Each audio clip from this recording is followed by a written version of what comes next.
வந்து பாருங்க, ஒரு பிள்ளை ஏஜ் அட்டெண்ட் பண்ணுது அப்படின்னு சொல்கிறாங்கன்னு வச்சுக்கோங்களேன். அந்த ஏஜ் அட்டெண்ட் பண்ணுறது மெனார்கி அப்படிம்பாங்க.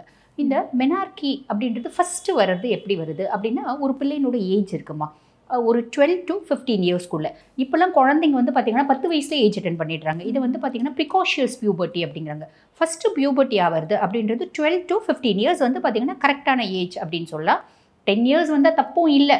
பட் பியாண்ட் தட் அந்த ஒரு 12க்கு மேலே வர்றது நல்லது அப்படின்னு சொல்லலாம். பொதுவாக வந்து பாருங்கள், பெண்களுக்கு அப்படின்னே பெண்களுக்கான ஹார்மோன் இருக்குமா, ஈஸ்ட்ரஜன், ப்ரொஜெஸ்ட்ரோன், எஃப்எஸ்ஹெச் அப்படின்னு சொல்லுவாங்க, follicular stimulating hormone, luteinising hormone. இந்த மாதிரி ஹார்மோன்லாம் வந்து பார்த்திங்கன்னா ஒரு பெண் பூப்படைய காரணமாக இருக்குது அப்படின்னு சொல்லலாம்.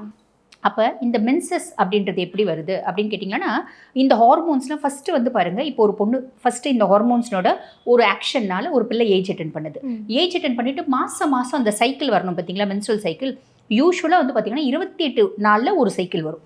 21 நாளில் வந்தாலும் அது நார்மல் தான், 35 நாளில் வந்தாலும் அது நார்மல் தான். அப்போ ஒரு வாரம் முன்ன பின்ன வருது அப்படின்னாலும் நார்மல் தான். இது என்ன நடக்குது அப்படின்னா, இப்போ ஒரு பொண்ணு வந்து மென்சஸ் போகுது. யூஸ்வலாக வந்து பார்த்திங்கன்னா 3 to 7 டேஸ் வரைக்கும் தாராளமாக மென்சஸ் போகலாம்.